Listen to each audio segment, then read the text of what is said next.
Quand tout semble perdu, le Saint-Esprit commence son œuvre. Laisse le Saint-Esprit t'aider. Pas demain, pas quand tu iras mieux, pas quand tu seras plus fort, plus digne ou plus stable. Laisse-le t'aider maintenant, dans cet instant précis où tu n'as plus rien à donner. Car c'est ici, dans ton épuisement, que commence son œuvre. Il ne vient pas dans le vacarme ni dans le contrôle. Il vient là où ton cœur s'est enfin vidé de lui-même, là où le bruit du monde a laissé place à un silence habité. Ce que tu ressens aujourd'hui, cette fatigue, ce flou, cette perte de goût, n'est pas une défaite spirituelle. C'est peut-être un appel sacré, une brèche. Tu crois peut-être que Dieu est loin, que le silence dure trop longtemps. Tu as prié, attendu, espéré, sans réponse claire. Et tu te demandes, pourquoi ce vide? Pourquoi cette distance? Mais c'est justement parce que tu es au bout de toi-même que l'Esprit veut commencer. Il n'attend pas ta clarté. Il n'a pas besoin de ta maîtrise. Il attend juste une chose, que tu le laisses entrer tel que tu es. Il ne s'impose pas. Il ne t'accuse pas. Il n'humilie pas. Il attend. Il attend que tu déposes les armes. Il attend que tu renonces à tout comprendre, à tout porter, à tout réussir. Et parfois, il pleure avec toi. Il habite ton désert. Il descend dans tes abîmes. Et si tu lui ouvres, ne serait-ce qu'un souffle, il fera de ta nuit un berceau. Pas un refuge pour fuir, mais un lieu où renaître. Car l'Esprit ne répare pas seulement, il recrée. Ce que tu vas entendre ici n'est pas une explication, ni un enseignement à retenir.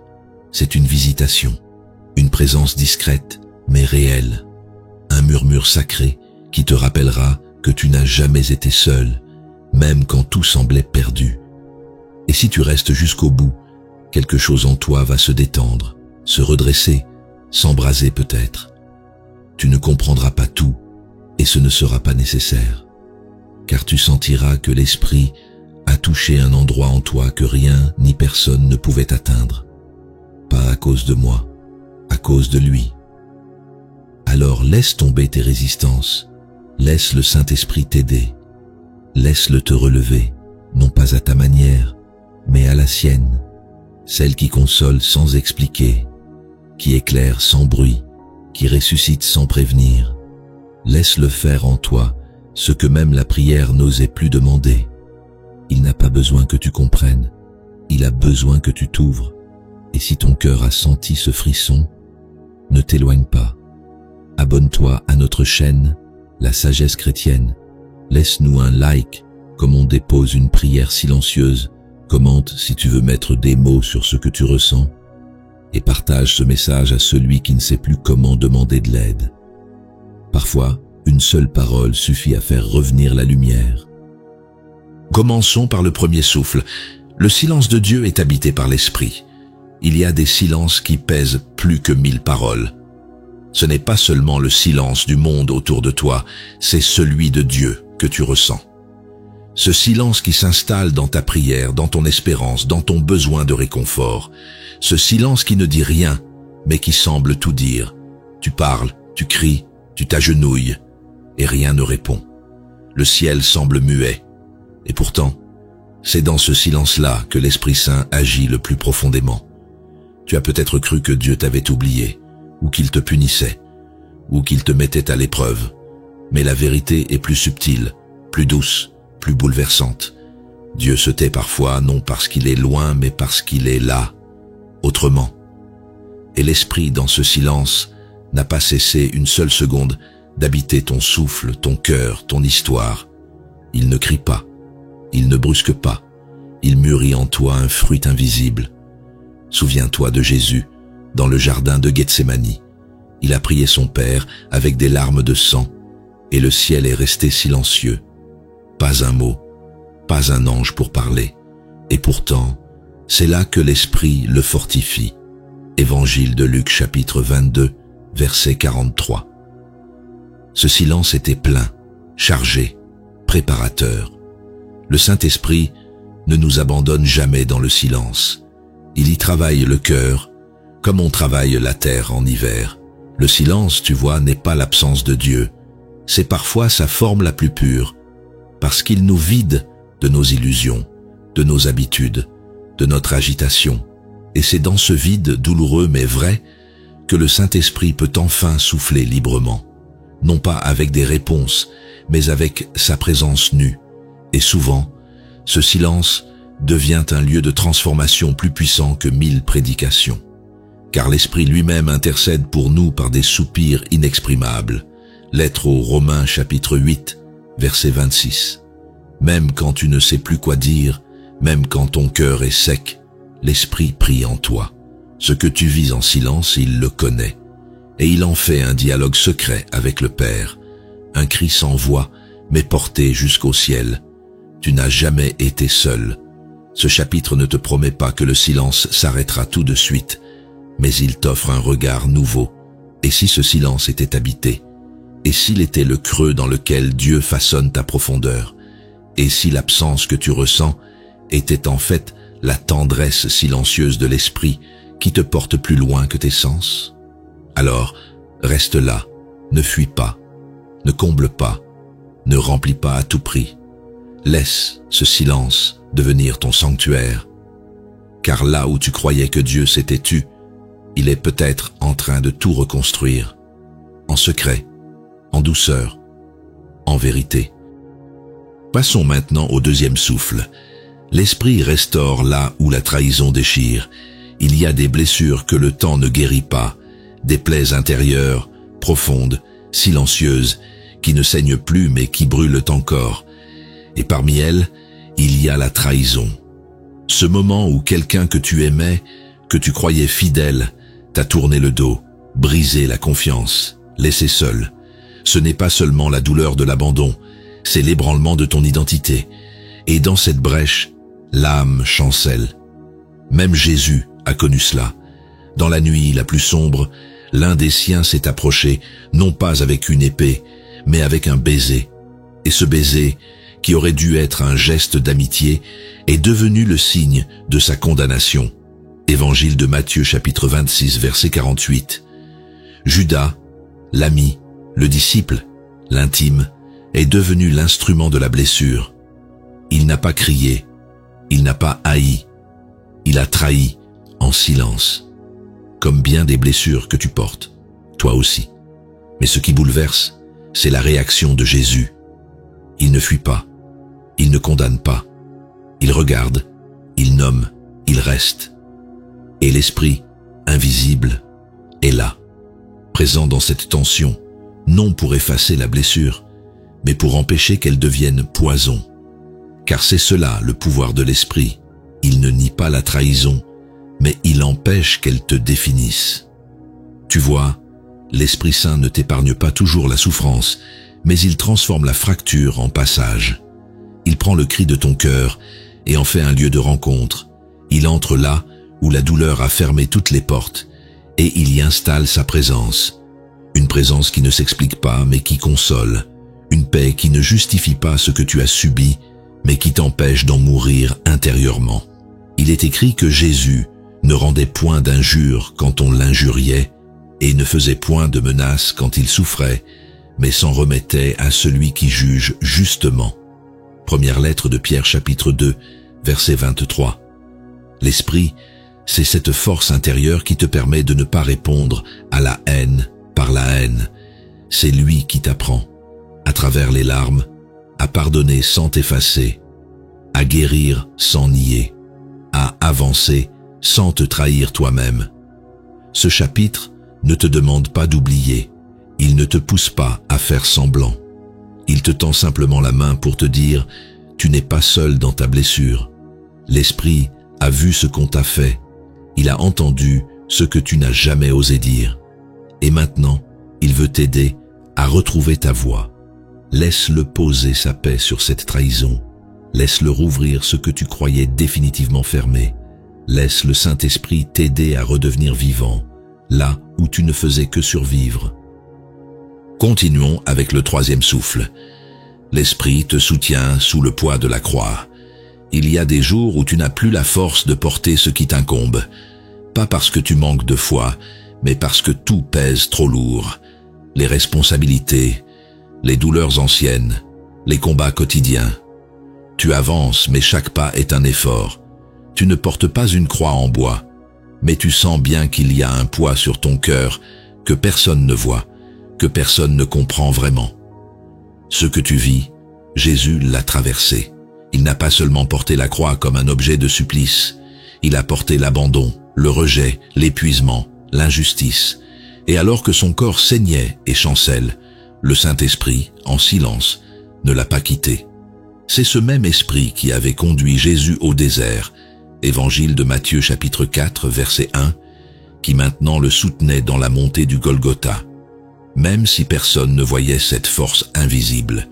Souvent, on pense que le Saint-Esprit ne se manifeste que par des miracles ou des élans joyeux, mais la vérité, c'est qu'il est aussi celui qui tient ton âme debout quand tout en toi tombe. Ce souffle discret, ce courage sans explication, cette paix au cœur du chaos, c'est lui. Il ne fait pas toujours disparaître la croix, mais il t'accompagne à chaque pas. Et parfois, comme Jésus, tu tombes, tu n'en peux plus, tu t'écroules, tu te demandes si tu vas pouvoir continuer. Et là encore, l'Esprit agit dans l'humilité du relèvement. Il n'accuse pas ta faiblesse, il la prend dans ses bras.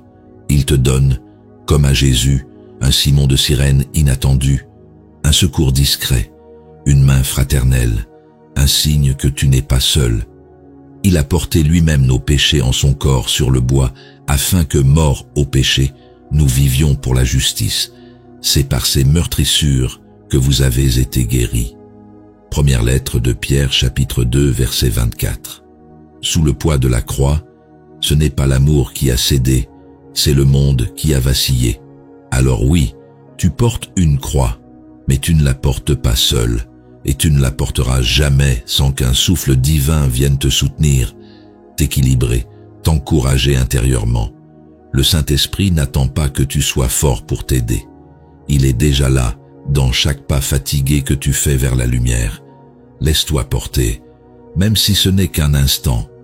Laisse le Saint-Esprit soutenir ce que tu ne peux plus tenir.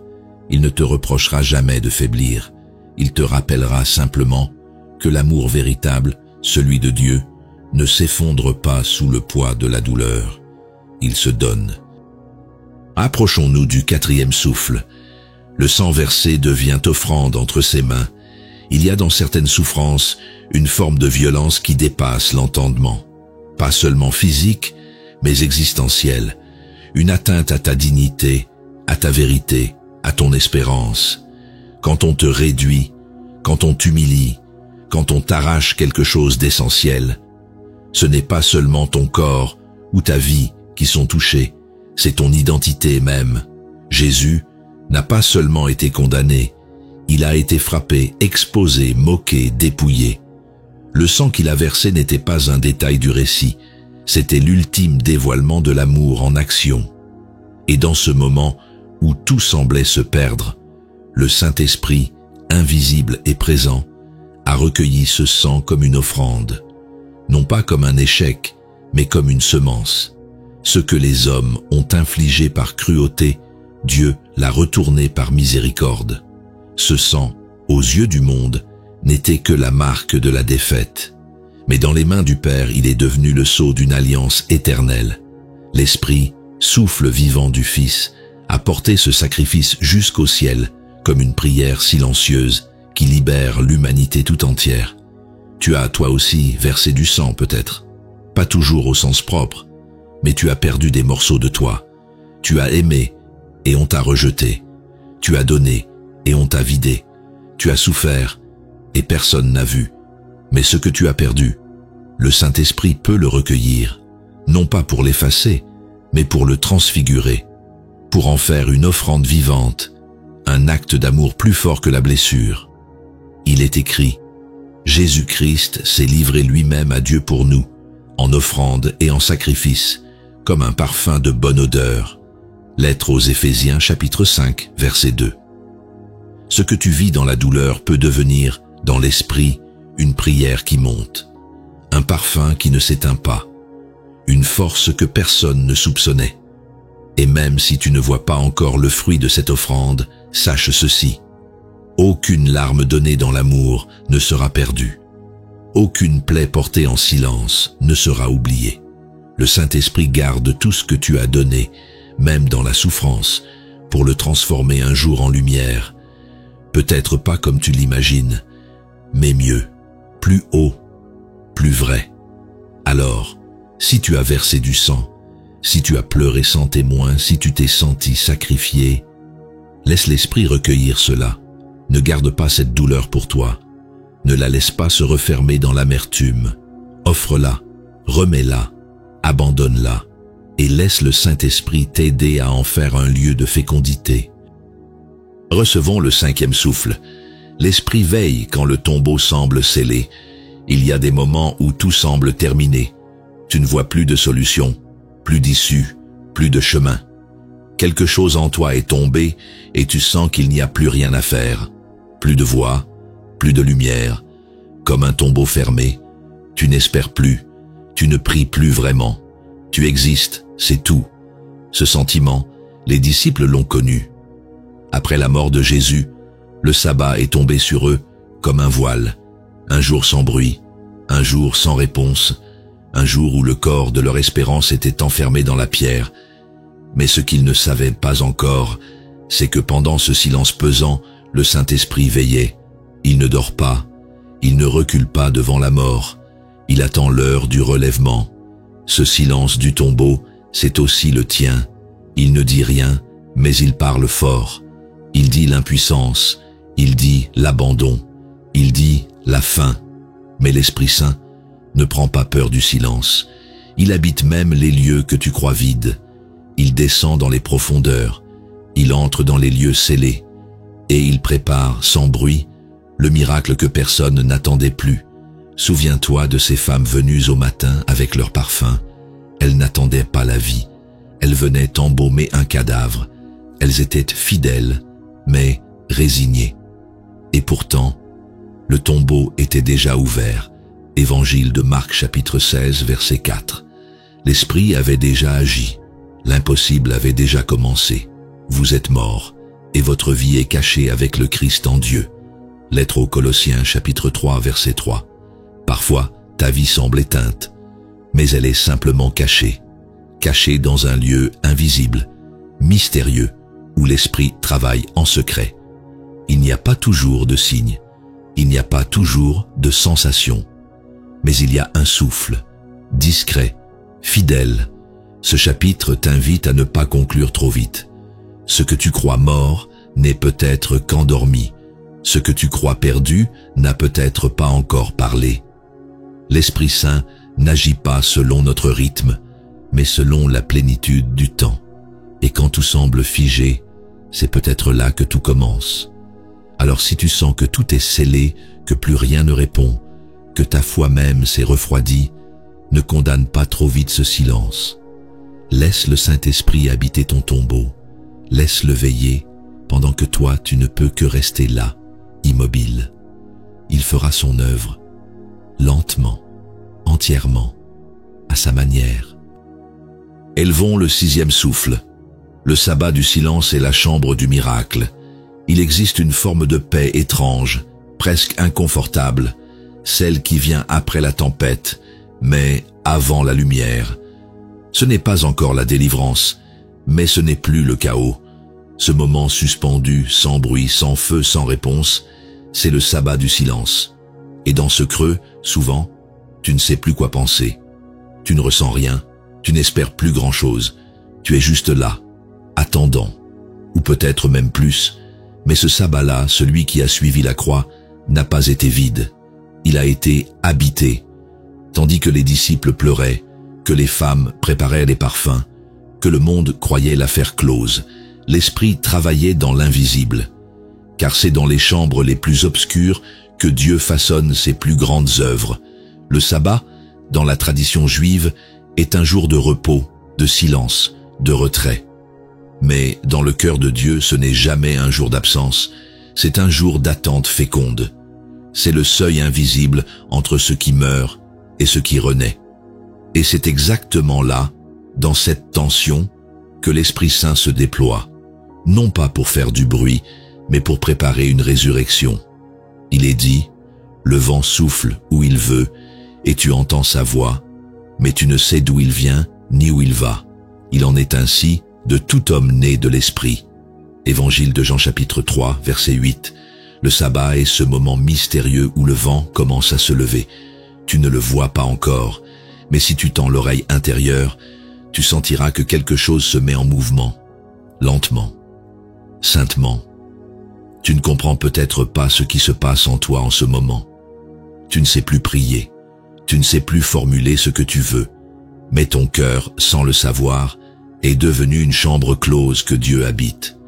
Il ne fait pas de bruit, il n'a pas besoin de spectacle, il veut juste que tu sois là présent, même si tu ne ressens rien. Lève-toi, resplendis, car ta lumière arrive et la gloire du Seigneur se lève sur toi. Livre d'Ésaïe, chapitre 60, verset 1. Il ne t'est pas demandé de courir, ni de comprendre. Il t'est simplement demandé de laisser l'aube venir, de ne pas fermer la porte, de laisser l'esprit souffler dans ce sabbat intérieur. Alors ne méprise pas ce temps de latence, ne crois pas que rien ne se passe, c'est souvent quand tu ne vois rien que l'essentiel se prépare. Laisse le Saint-Esprit remplir ce silence d'un souffle que seul l'amour sait porter. Il est déjà là, il t'enveloppe, il t'annonce en secret, le jour est proche. Accueillons le 7e souffle. L'Esprit réveille ce que l'aube révèle. Il y a un moment très précis où l'ombre cède. Ce n'est pas encore le plein jour, ce n'est pas encore la victoire éclatante, mais c'est une brèche, une première lumière, un frisson dans l'air. C'est l'aurore, et dans la vie spirituelle, cette aurore peut se présenter discrètement, comme un pressentiment que tu n'es plus seul, que quelque chose s'est déplacé, sans bruit, à l'intérieur de toi. C'est ce qu'a vécu Marie de Magdala ce matin-là, devant le tombeau vide. Elle ne comprenait pas. Elle pleurait, elle croyait que tout était fini. Et pourtant, le ressuscité était déjà là. Évangile de Jean chapitre 20, verset 14. Il était là, dans la lumière timide du matin, dans ce jardin qui portait encore l'odeur de la mort, mais qui désormais respirait la vie. Et ce qui bouleverse dans ce récit, ce n'est pas le tonnerre ni les miracles. C'est une voix, une seule, une voix qui prononce un prénom, Marie. L'évangile de Jean chapitre 20, verset 16. Et dans ce nom, tout s'effondre, tout se relève, car quand le Christ vivant appelle, même en chuchotant, l'âme reconnaît aussitôt celui qu'elle croyait avoir perdu. Ce cri doux, ce prénom murmuré, c'est le Saint-Esprit qui te le porte encore aujourd'hui. Il n'a pas besoin d'en dire plus. Il te dit ton nom. Il te fait sentir que tu es vu, que tu es attendu, que tu es aimé. Tu n'es pas un oubli dans la foule. Tu es une histoire que Dieu veut reprendre là où elle s'était arrêtée. Pourquoi cherches-tu parmi les morts celui qui est vivant? Il n'est pas ici, mais il est ressuscité. L'évangile de Luc chapitre 24, versets 5 à 6. Ce n'est pas dans ce que tu as perdu que tu retrouveras la vie. C'est dans la rencontre, dans cette lumière intime, soudaine, fragile et forte à la fois, qui te fait te retourner et reconnaître la présence. Tu n'as pas besoin de tout comprendre. Il suffit parfois d'un mot, d'un regard, d'une paix. Et l'aurore spirituelle commence. Tu ne reviendras peut-être pas en arrière. Mais tu sais que quelque chose a changé. Tu sais que le vivant a parlé et que ton âme l'a entendu. L'esprit réveille ce que l'aube révèle. La vie est plus forte que ce qui l'avait recouverte. Alors, laisse-toi appeler. Laisse ton nom résonner à nouveau dans sa voix. Laisse le Saint-Esprit ouvrir ce matin intérieur. Car quand il t'appelle, ce n'est pas pour t'informer, c'est pour te faire vivre, encore et autrement. Méditons le 8e souffle. Tes blessures deviennent portes quand l'Esprit les touche. Tu as peut-être cru que pour avancer, il fallait guérir, que pour servir Dieu, il fallait aller bien, que pour être utilisé par l'Esprit, il fallait d'abord effacer ton passé, nettoyer ton cœur, gommer tes cicatrices. Mais c'est tout l'inverse. L'Esprit Saint n'a jamais eu besoin de perfection. Il cherche des plaies ouvertes où l'amour peut passer. Souviens-toi de Jésus, après la résurrection. Il aurait pu apparaître glorieux, lisse, intouchable, mais il a choisi de montrer ses mains percées, son côté transpercé. C'est ainsi qu'il s'est présenté à Thomas, non par la parole, mais par les marques. Évangile de Jean chapitre 20, verset 27. Ses blessures n'étaient pas cachées. Elles étaient devenues les preuves vivantes de sa fidélité. Et c'est encore ainsi que l'Esprit agit. Il ne te demande pas d'avoir tout réparé. Il vient habiter tes failles pour en faire des fenêtres. Ce que tu croyais honteux ou inutile devient, dans ses mains, un lieu de révélation. Il ne nie pas ce que tu as vécu, il le traverse. Il y dépose sa lumière. Parfois, ce sont tes douleurs les plus profondes qui te rendent capable d'entendre les autres. Ce sont tes pertes qui t'ouvrent à la compassion. Ce sont tes luttes intimes qui donnent du poids à ton silence, à ta tendresse, à ta présence.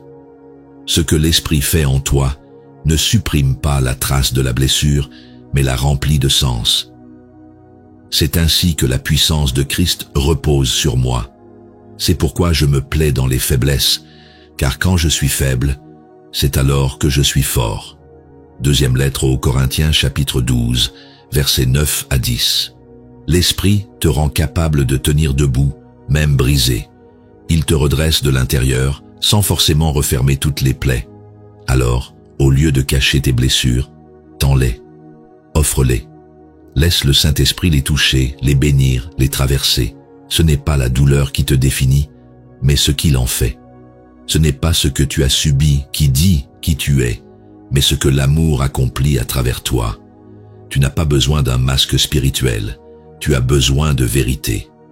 Et ta vérité, c'est que Dieu n'a jamais cessé de te visiter, même là où tu pensais qu'il ne viendrait jamais. Tes blessures ne t'excluent pas, elles t'ouvrent, et dans l'esprit, elles deviennent des portes. Terminons par le 9e souffle. L'Esprit te relève pour que tu marches à nouveau. Il y a un moment où le souffle devient pas, où la consolation devient mouvement, où la présence devient appel.